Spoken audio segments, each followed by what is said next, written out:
오늘 우리가 읽은 본문은 공간복음서에 모두 기록된 성령의 사역에 관한 중요한 기사입니다.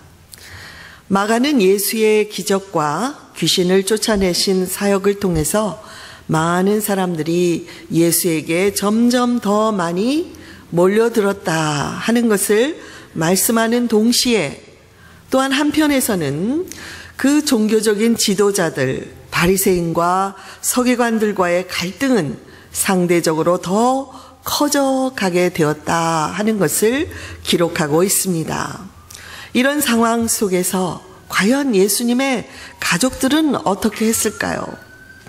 당시에 작고 폐쇄된 사회에서 지도층들과 갈등을 빚고 있는 예수에 대해서 어찌해야 좋을지 몰랐을 것입니다. 그리고 내심 이제까지 우리가 뿌리를 내리며 살아온 이 삶의 터전을 그나마 잃게 될까봐 불안해했을 것입니다. 오직 그 예수의 어머니 마리아만이 예수에 관한 모든 것을 비밀로 마음에 간직한 채 가족들로부터 배척을 당하는 그 아들을 보며 마음이 찢어지는 아픔을 감내해야 했을 것입니다. 그리고 오늘 마가복음 3장에는 우리가 다 읽지는 않았지만 예수를 죽이기로 의논하는 바리새인들과 헤롯 당원들의 모습을 볼 수 있습니다. 거기에 더해서 안타깝지만 예수의 친족들도 예수를 등지고 있는 모습이 나옵니다. 설사 사실이라고 해도 사람들이 나의 가족이 미쳤다 하고 그렇게 욕을 하고 비난을 하면 여러분 응당 그를 반박하면서 내 가족을 보호해야 하는 것이 당연한 것 아닐까요? 그러나 예수님의 친족들은 오히려 예수가 미쳤다는 그 소문에 동조하면서 예수를 붙들어 오려고 시도한 것을 볼 수가 있습니다. 누가복음 4장 24절에서 내가 진실로 너희에게 이르노니 선지자가 고향에서는 환영을 받는 자가 없느니라 하신 예수님의 말씀처럼 예수님은 자기 동네에서 환영을 받지 못했을 뿐만이 아니라 가족들로부터도 배척을 당하셨습니다. 이것은 우리 주님께서 걸어가셨던 그 길이 얼마나 외롭고 좁은 길이었는지를 잘 보여주는 것입니다. 또한 주님은 우리가 가는 이 믿음의 길도 결코 넓은 길이 아니라 좁은 길이요 외로움의 길이 될 수 있다고 예고를 하셨습니다. 때로는 우리의 가족들로부터 배척을 당할 수도 있고 전혀 예상치 못한 오해를 받을 수도 있으며 아무도 이해하지 못하는 것 같은 좁고 외로운 길을 우리도 걸어가야 할 때가 있습니다. 그러나 주님은 우리 홀로 그 길을 걷게 하시는 것이 아니라 우리 안에 내주하시는 성령으로 인해 우리로 끝까지 감당하도록 도와주실 것입니다. 그러므로 우리 주님을 의지하시고 인내의 경주를 하듯 당당히 여러분이 걸어가시고 있는 믿음의 길을 끝까지 가는 저와 여러분이 되기를 간절히 바랍니다. 마가복음의 3장 1절로부터 보시면 예수께서 안식일에 회당에 들어가실 때에 손 마른 사람, 손이 오그라드는 장애자 한 사람을 보셨습니다. 그리고 마침 그 회당에는 예수님의 사역을 시기해서 어떻게 해서든지 꼬투리를 잡아서 고발을 하려는 자들이 있었습니다. 바리새인들은 예수가 당시에 안식일에 지켜야 할 율법, 원래 하나님의 주신 그 십계명의 율법이라기보다는 그 안식일 율법을 지키기 위해서 631개의 조항을 더 만들어 놓은 바리새인들이 만들어 놓은 그 율법 조항에 보면 안식일에 치명적인 질병이 아닌 한 병을 고치는 것은 일을 하는 거기 때문에 금지되어 있었습니다. 그런데 예수님은 안식일이든 아니든 병든 자들, 귀신 들린 자들이 나오면 그들을 고쳐주셨기 때문에 그들은 못마땅해 하면서 예수를 고발할 조건을 찾고 있었습니다. 예수님은 이미 그들의 그러한 계략을 파악하고 계셨기 때문에 그날도 회당에서 손 마른 자를 일으켜 세우시고 질문하셨습니다. 안식일에 선을 행하는 것과 악을 행하는 것, 생명을 구하는 것과 죽이는 것, 그 중에 어느 것이 옳으냐는 질문을 하셨습니다. 여러분, 이 질문의 답은 분명하지 않습니까? 안식일은 어떤 날입니까? 하나님을 경배하며 안식하는 날입니다. 그렇다면 더욱더 안식일에 선을 행하고 죽어가는 생명을 구함으로 하나님께 영광을 올리는 것이 옳은 것이 아닙니까? 그들은 예수님의 질문의 의도를 알았고 답도 알고 있었습니다. 그러나 그렇게 대답하면 예수님을 고발할 조건을 잃게 되므로 대답하지 않았던 것입니다. 바리새인들이 잠잠하고 대답하지 않자 예수님은 그들의 완악한 마음으로 인해 탄식하시고 노하면서 그 자리에 있는 한 사람씩 둘러보셨습니다. 소위 종교 지도자로 자칭하면서도 백성들을 사랑하는 것보다 자신들의 명예와 이익을 더 중요시하는 자들 앞에서 예수님은 의도적으로 손 마른 자에게 내 손을 내밀라고 말씀하셨습니다. 이 손 장애인은 어찌할 바를 몰랐지만 예수님의 말씀에 순종해서 손을 내밀었고 그 즉시로 그의 손이 치료되고 회복되었다고 말씀합니다. 그 이후로 바리새인들은 자기들을 향해서 도전적으로 나오시는 예수님을 이제는 더 이상 기다릴 수 없다 생각하고 율법을 전혀 믿지 아니하는 헤롯 땅 그들과 함께 예수를 죽이기로 모의를 했다고 기록하고 있습니다. 분명히 눈앞에서 이 예수님의 기적을 보고 체험했는데도 불구하고 그들은 자기들이 만들어 놓은 안식일의 율법에 매여서 하늘의 안식을 주기 위해 오신 예수님을 배척하고 죽이려고 한 것입니다. 형식과 보이는 것에는 매달렸지만 진정한 안식을 누릴 줄도 다른 사람들과 나눌 줄도 모르는 자들이었기 때문에 안식일의 주인인 예수를 알아보지 못한 것입니다. 그러나 이런 종교 지도자들과는 달리 유대와 예루살렘과 두로와 시돈과 먼 곳에서부터 예수의 소문을 들은 많은 병자들과 귀신 들린 자들이 예수님을 찾아왔습니다. 예수께서 그들을 치료해 주실 때 들린 자들 안에 있던 귀신들은 당신은 하나님의 아들이십니다 라는 고백을 하면서 그들에게서 쫓겨났습니다. 아이러니하게도 율법의 전문가인 바리새인들과 서기관들은 예수를 알아보지 못했지만 귀신들은 예수를 한눈에 알아보았다는 것입니다. 그러나 예수님은 그들이 공개적으로 예수가 메시아라는 것을 드러내는 것을 허락하지 않으셨습니다.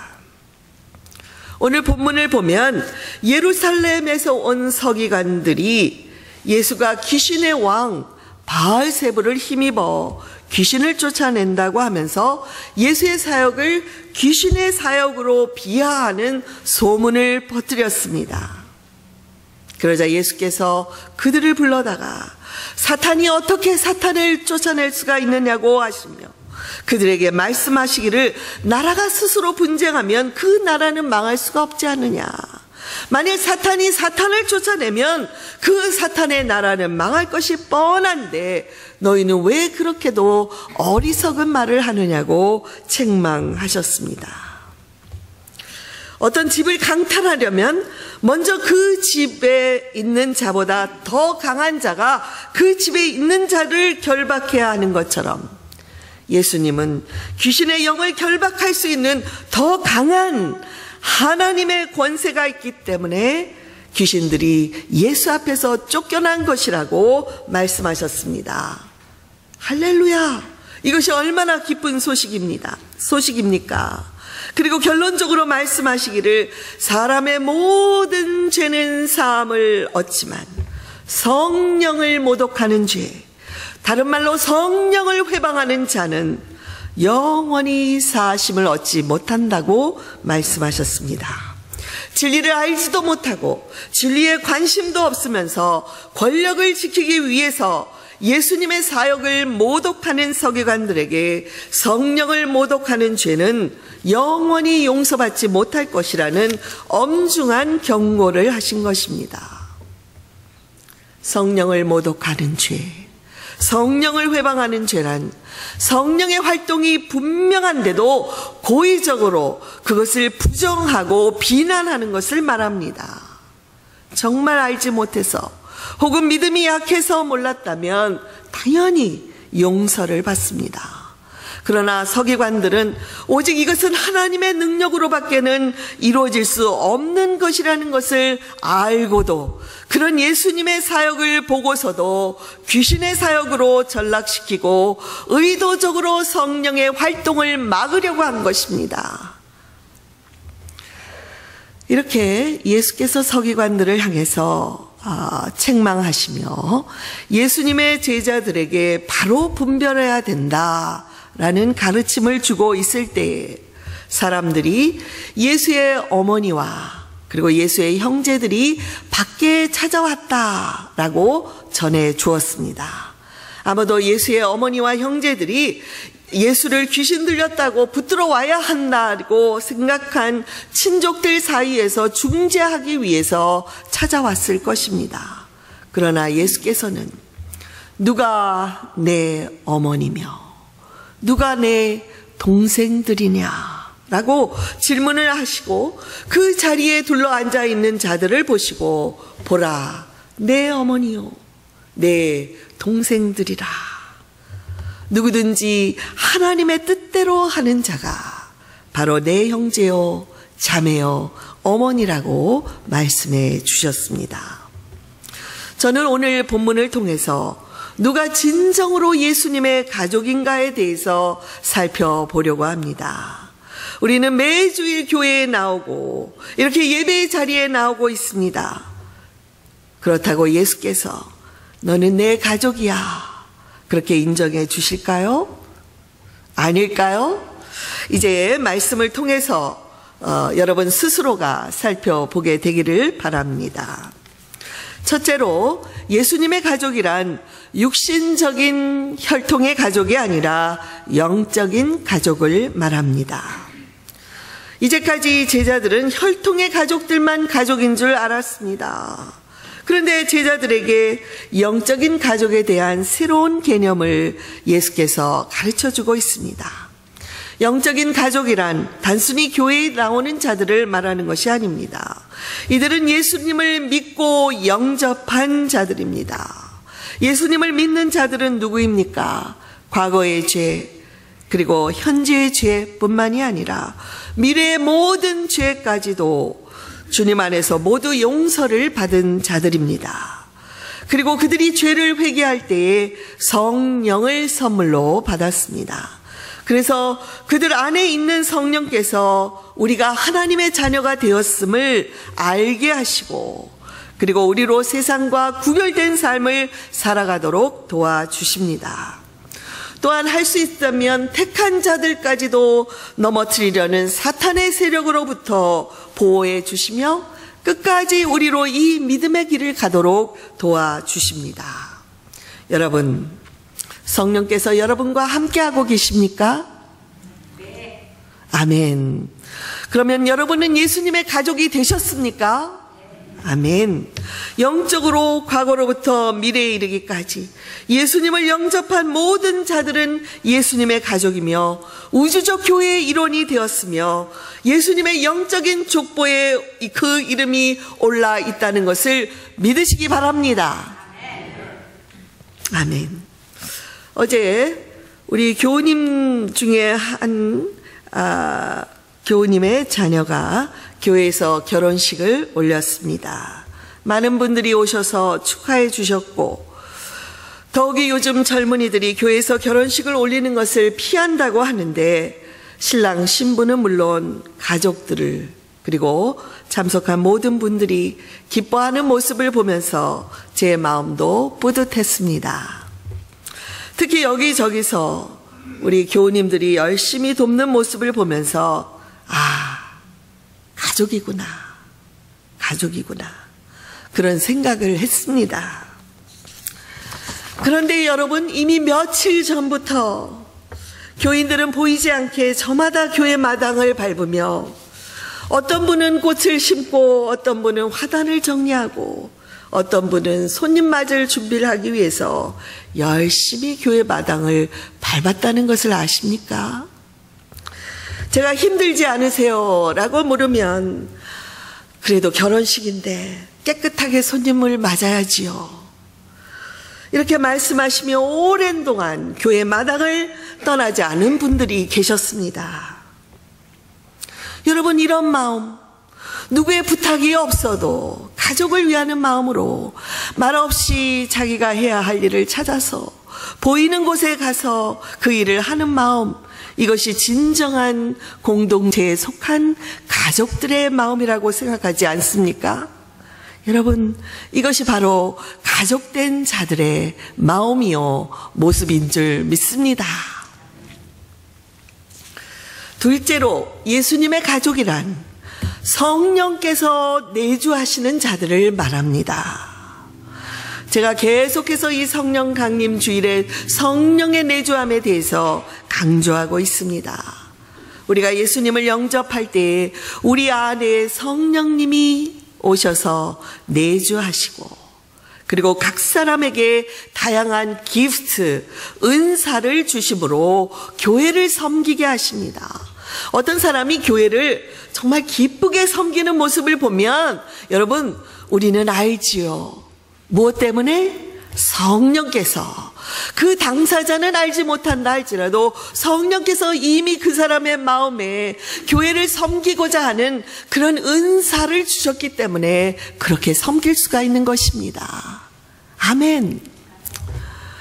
그리고 그들은 교회를 중심으로 가족의 사랑을 나누게 됩니다. 또한 성령의 열매를 통해 우리의 인격이 날로 성숙하게 하시고 그리스도의 성품을 닮아가도록 인도해 주십니다. 그 교우님 변했어. 참 많이 변했어. 여러분, 그 원인은 어디에 있습니까?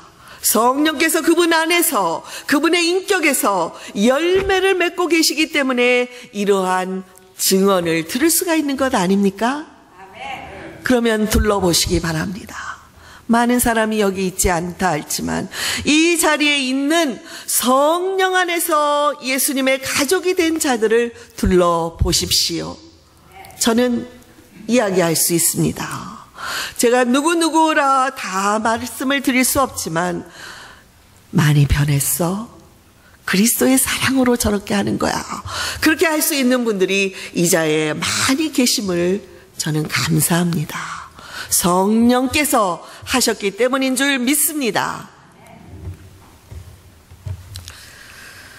만일 우리가 성령님께 귀 기울이지 않고 내 뜻대로 자꾸만 살려고 하면 성령님은 우리 안에서 단식하십니다. 성령이 단식하면 마음의 평화가 사라지고 갈등이 일어납니다. 교회 생활도 점차로 힘을 잃어가고 은혜를 사모하던 마음도 식어지는 것입니다. 이렇게 성령께서 우리 안에서 탄식하는데도 돌이키지 않고 계속해서 성령을 거스르면 성령께서 우리 안에서 소멸하시게 됩니다.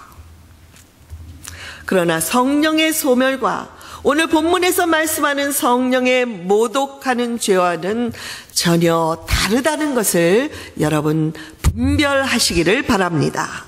오늘 본문에서 경고하는 성령을 회망하고 모독하는 죄는 사심이 없고 사망에 이르는 무서운 죄입니다.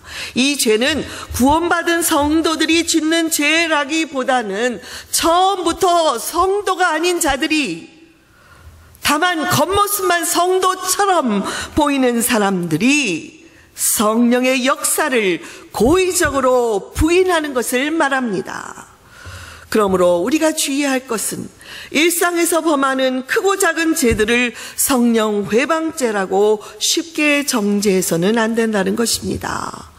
다른 사람의 행위에 대해서 우리가 성령 모독죄라고 판단해서도 안 될 것입니다. 만일 이런 죄가 교회 안에 있다면 아무리 교묘히 속이려 할지라도 성령께서는 훤히 드러날 수밖에 없도록 역사하실 때가 반드시 옵니다. 그러면 교회에서는 이에 대한 대처를 해야 할 것입니다. 그래서 여러분, 우리 교우들이 날마다 말씀을 읽고 묵상하는 삶이 중요합니다. 깨어있고 분별하는 삶이 중요합니다. 사탄이 교묘하게 교회를 넘어뜨리고자 하는 그것을 분별하려면 깨어있는 교인들이 중요한 것입니다. 교우 여러분, 예수 그리스도를 믿으십니까? 여러분 안에 성령께서 함께하고 계십니까? 그렇다면 예수님의 가족으로서 아무 걱정하지 마시고 기쁘게 살아가시기 바랍니다. 신앙생활은 무겁고 어려운 것이 절대로 아닙니다. 즐겁고 기쁘고 사랑이 넘쳐야 하는 것입니다. 오늘 우리 성마가 교우 식구들 모두를 위해 이렇게 영적이 가족된 기쁨이 충만하게 임하기를 바랍니다. 아멘. 얼굴 활짝 피시고 우리 하나님이 이 자리에 함께 하시잖아요. 우리 주님이 임재하시잖아요. 얼굴 펴시고 걱정, 근심, 염려 다 이미 가져가 주셨다 생각하시고 성령 안에서 기뻐하시기를 바랍니다. 셋째로 예수님의 가족이란 하나님의 뜻을 행하는 자라고 말씀하십니다. 하나님의 뜻을 행하는 자란 어떤 자입니까? 세상을 사랑하지 않는 자들입니다. 그리고 세상과 구별된 자들입니다. 요한 1서 2장 15절 17절의 말씀을 같이 한 목소리로 읽도록 하겠습니다. 이 세상이나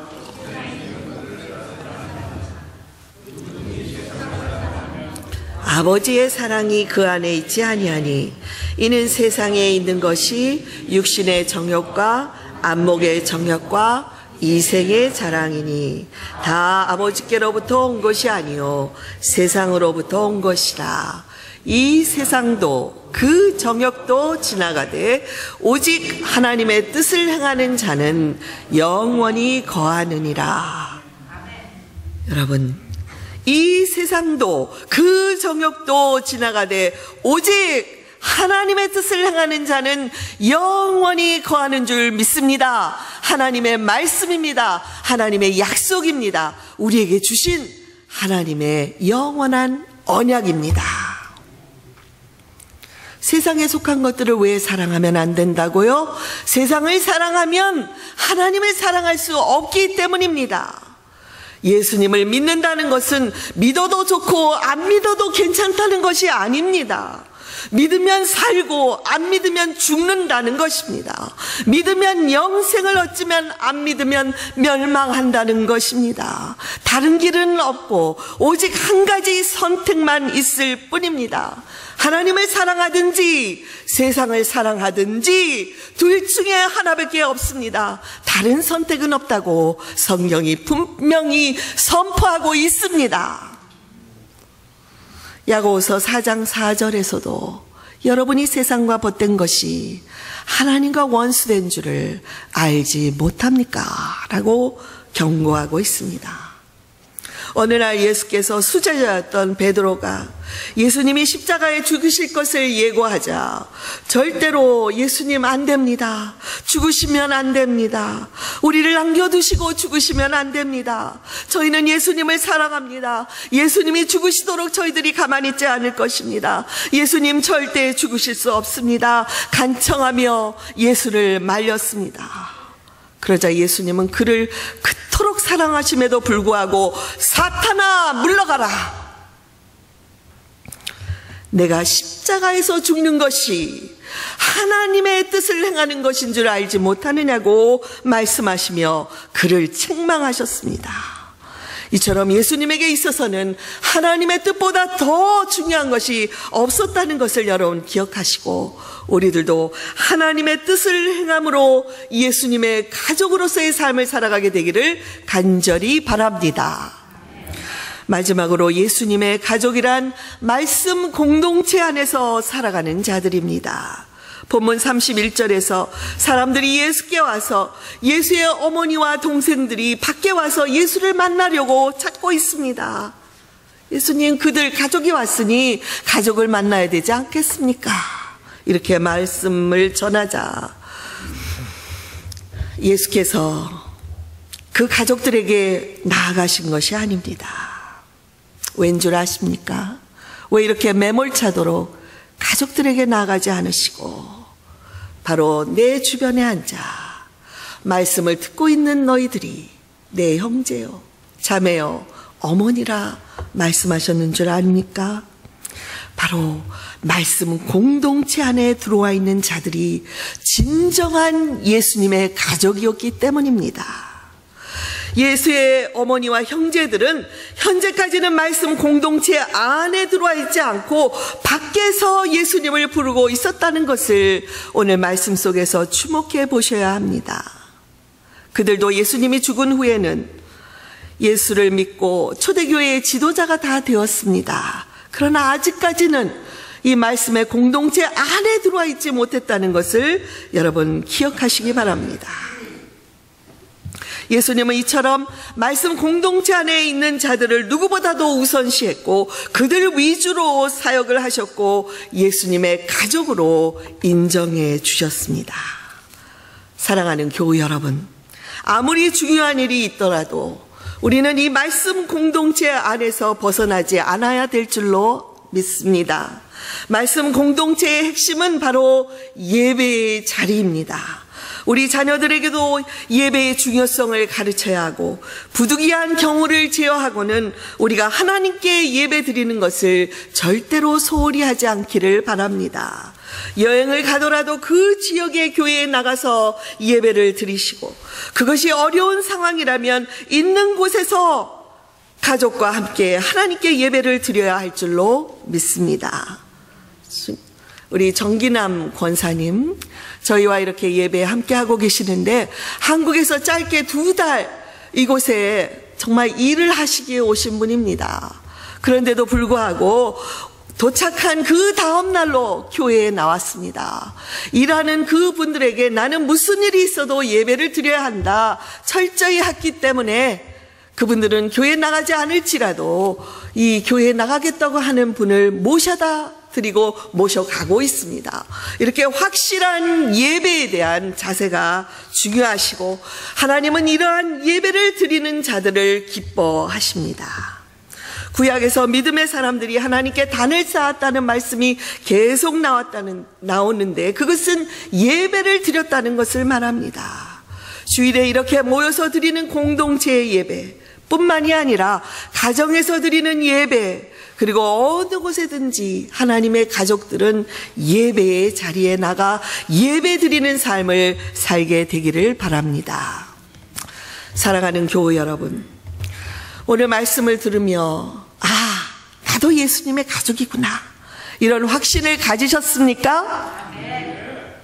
여러분 자신에게 너무 높은 기대를 하지 마시고 나도 예수님의 가족이야, 이 가운데 있는 분 중에 한 사람도 예수님의 가족이 없는 자가 없다는 것을 제가 말씀드리고 싶습니다. 예수님을 영접하고 성령을 받은 자들은 영적인 가족이 된 것입니다. 예수님의 가족들은 가장 먼저 하나님의 뜻을 행하는 사람들이며 말씀의 공동체인 교회에 속하여 성실하게 살아가는 자들입니다. 혹시 여러분 가운데 아직 내가 예수님의 가족이라는 확신이 없는 분들이 이 자리에 있다면, 그리고 방송을 듣는 자들 가운데 있다면 바로 지금 이 시간 저와 함께 하나님 앞에, 그리고 이 시간에도 여러분의 마음의 문을 두드리시는 예수님께 저와 함께 기도하시기를 바랍니다. 같이 기도하시겠습니다. 이제 한마디씩 저를 따라서 기도하시기 바랍니다. 예수님, 저를 불쌍히 여기시옵소서. 아직까지 믿음도 없고 예수님을 영접할 줄도 모릅니다. 그러나 이 시간 마음의 문을 두드리고 계신 예수님께 제 마음을 열기를 원합니다. 이제까지 예수님 없이 살아온 삶을 용서하여 주시고 성령을 선물로 주시옵소서. 눈에 보이는 것 없고 들리는 소리도 없지만 하나님의 영이신 성령께서 제 마음에 들어오셔서 저를 인도해 주시옵소서. 이제부터는 더 이상 세상을 사랑하지 않고 오직 하나님만을 사랑하도록 도와주시옵소서. 제가 하나님의 뜻을 행할 수 있도록 매일 저를 도와주시옵소서. 그래서 흔들리지 않는 구원의 확신을 주시옵소서. 예수님의 이름으로 기도드렸습니다. 아멘.